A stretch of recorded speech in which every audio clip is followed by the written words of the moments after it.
নমস্কার বন্ধুরা, সবাই কেমন আছেন? এই গরমে সবারই হাল বেহাল হয়ে যাচ্ছে। আমিও মোটামুটি ভালোই আছি। তো বনানীর ইনসাইড আউট চ্যানেলের আজকে একটা ব্লগে আপনাদের সবাইকে স্বাগত জানাই। আজকে অনেকটা সকাল সকাল উঠে পড়েছি, তার কারণ আছে। আমি আমার জীবনের আজকের একটা জিনিস, নতুন জিনিস অধ্যায় শুরু করতে চললাম। তো অনেকটা বয়সে এসেই এটা করছি, আরও আগে করে নেওয়া আমার উচিত ছিল। যাই হোক, যেহেতু আমি ওইখানটাতে থাকতাম সেই জন্য টাইম হয়ে যায়নি। অনেকবার বলেছিলেন মা যে নিয়ে নিতে পারিস, সেটা হলো দীক্ষা। তো শ্রী জনকল্যাণ আশ্রম, শ্রী শ্রী মাতৃসংঘ জনকল্যাণ আশ্রমের শ্রী শ্রী সুধীন কুমার মিত্রের আমাদের পরিবার সবাই ওনার দীক্ষিত শিষ্য।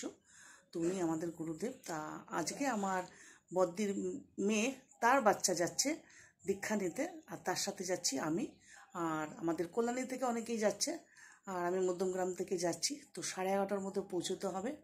তো সকালবেলা তাড়াতাড়ি ওই জন্য উঠতে হয়েছে, সমস্ত করে বেরোবো। আর আজ হলো রবিবার, এখন বাজে 6:30। তো চলুন আজকের ব্লগটা এখান থেকেই শুরু করে দিলাম। তো শুরু করে দিই বাকি কাজ, চাটা সব করতে হবে, করে শাশুড়ি মায়ের সমস্ত রেডি করে দিয়ে আমরা এই 9:30টার মধ্যে বেরিয়ে পড়ব। কারণ স্কুটিতে যাচ্ছি, তো যতটা সম্ভব তাড়াতাড়ি পৌঁছানোর। তো চলুন বাকি কাজগুলো সেরে ফেলি তাড়াতাড়ি। নিমিষের মধ্যে দেখুন কেমন ওয়েদার চেঞ্জ হয়ে গেল, একদম পুরো কালো হয়ে আসছে।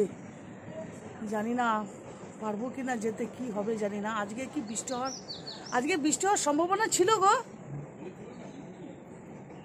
আজকে রবিবার বলেছিল, বা ওয়েদারে বলেছিল হেভি বৃষ্টি হবে, কিন্তু এই সকাল থেকে শুরু হয়ে যাবে। বুঝতে পারছেন কীরকম কালো হয়ে গেছে, একদম মেঘ গর্জনও শুরু হয়ে গেছে। যাচ্ছি আজকে এত বছর পর, এই বয়সে এসে একটু দীক্ষা নেবো ভাবলাম। দেখি গুরুদেবের সহায় যদি ঈশ্বর টানেন, অবশ্যই আমরা রওনা দিতে পারবো। আর নাহলে ঘরেই বসে থাকতে হবে, কারণ সবাই সবার মতন চলে যাচ্ছে। কারণ আমাদের বলেছিল মেট্রো টেট্রোতে জানাতে, বললাম যে না, আমরা 2 হুইলারেই বেরিয়ে যাব, কারণ 2 হুইলারে বেরিয়ে ফিরে আসতেও আমাদের সুবিধে হবে। কী হবে জানি না, খুব মনটা খারাপ হয়ে যাচ্ছে। তো আর আমার গাছগুলো দেখুন, গাছের জন্য ভীষণ মায়া লাগছে। এত রোদ পড়েছে, রোদের তাপে তবু আমি এই যে স্ক্রিনটা দিয়ে দিই একটু, 12টা বাজলে, তবুও দেখেন রোদের তেজে আমার এই এত সুন্দর গাছটা তাজা হয়ে উঠেছিল, গাছগুলো কেমন সব হয়ে যাচ্ছে। এটা দেখেন লিলিটা কি সুন্দর হয়েছে, আর একটা হচ্ছে, আর একটা হয়েছে, কি সুন্দর লাগছে না, খুবই সুন্দর লাগছে।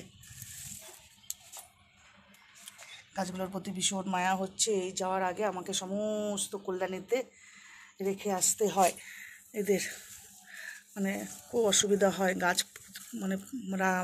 পারলেই হলো না, অনেক কষ্ট হচ্ছে এদের নিয়ে রেখে আসা, আবার গিয়ে নিয়ে আসা।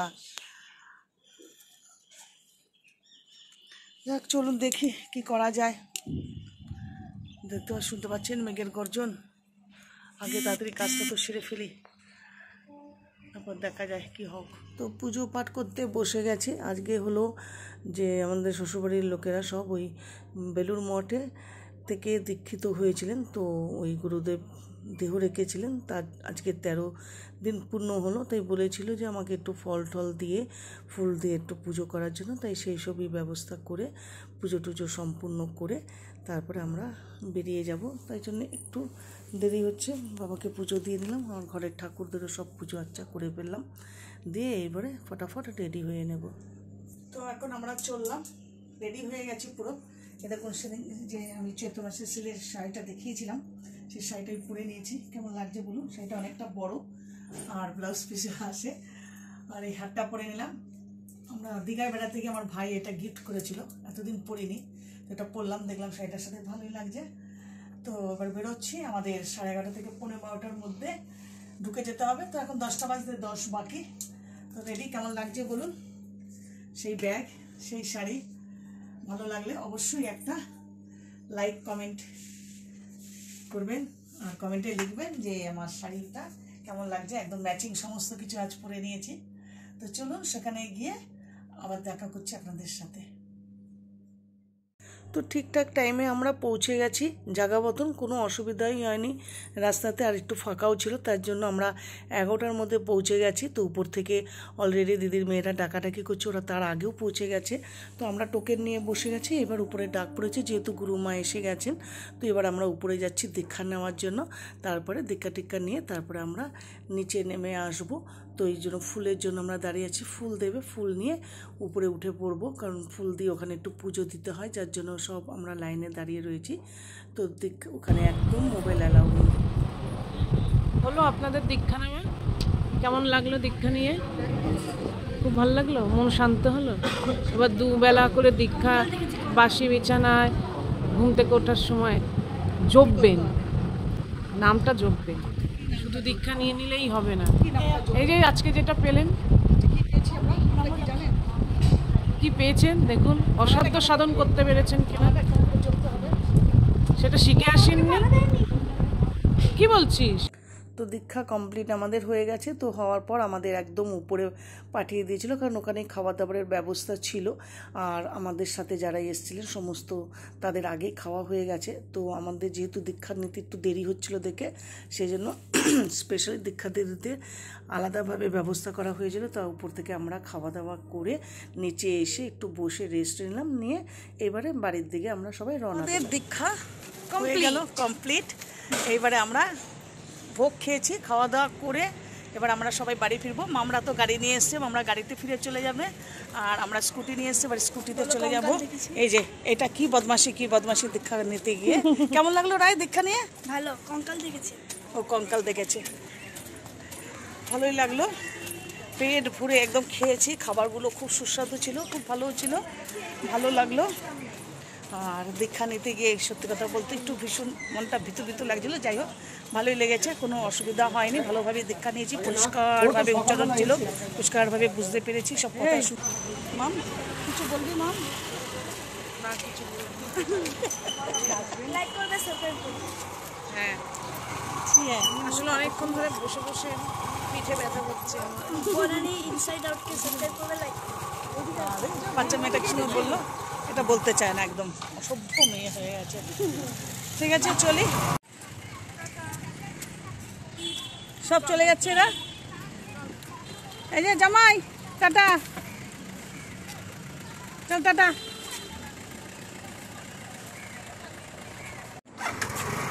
টাটা মাসি, টাটা টাটা।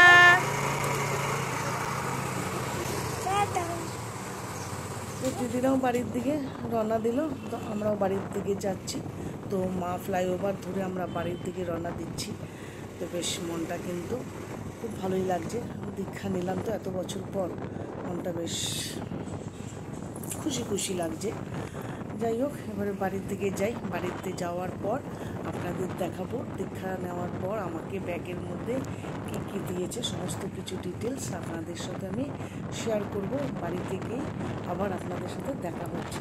তো চলুন দেখা যাক কী দেওয়া হচ্ছে আমাকে। ফাইনালি ঘরে পৌঁছে গেলাম, খুব কষ্ট হলো সত্যি কথা। বাইরে একটু হাওয়া আছে, হাওয়া দিচ্ছে, একটুখানি ভালো লাগছে গাড়ির মধ্যে।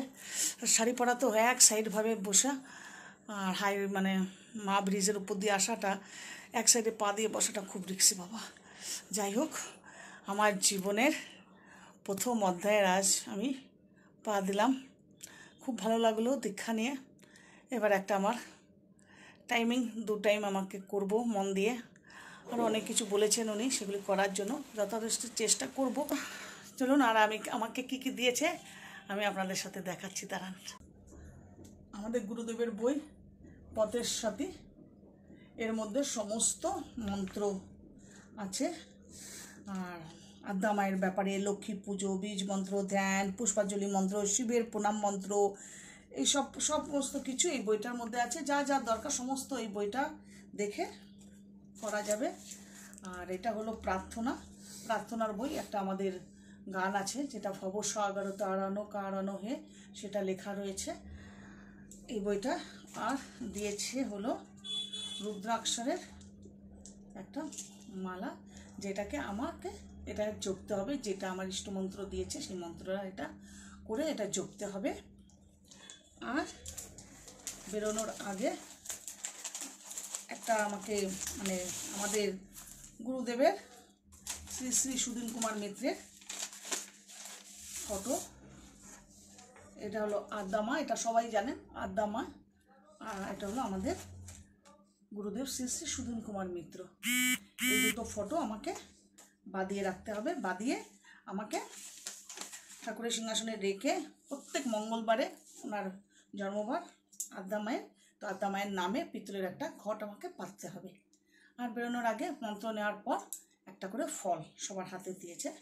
এই হলো সমস্ত জিনিস নিয়ে আমি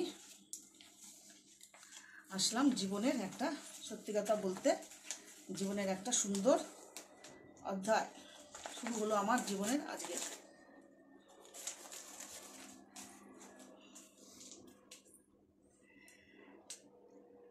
তো বন্ধুরা, আজকের আমার মেন যেটা দেখানোর ছিল, যে আজকে আমি দীক্ষা নিয়ে আসলাম, মন প্রাণ খুব ভালো লাগছে। আর আমার মাথাটা ভীষণ গরম, একটু শান্ত রাখার চেষ্টা করবো যাতে আমার মাথাটা ঠান্ডা থাকে।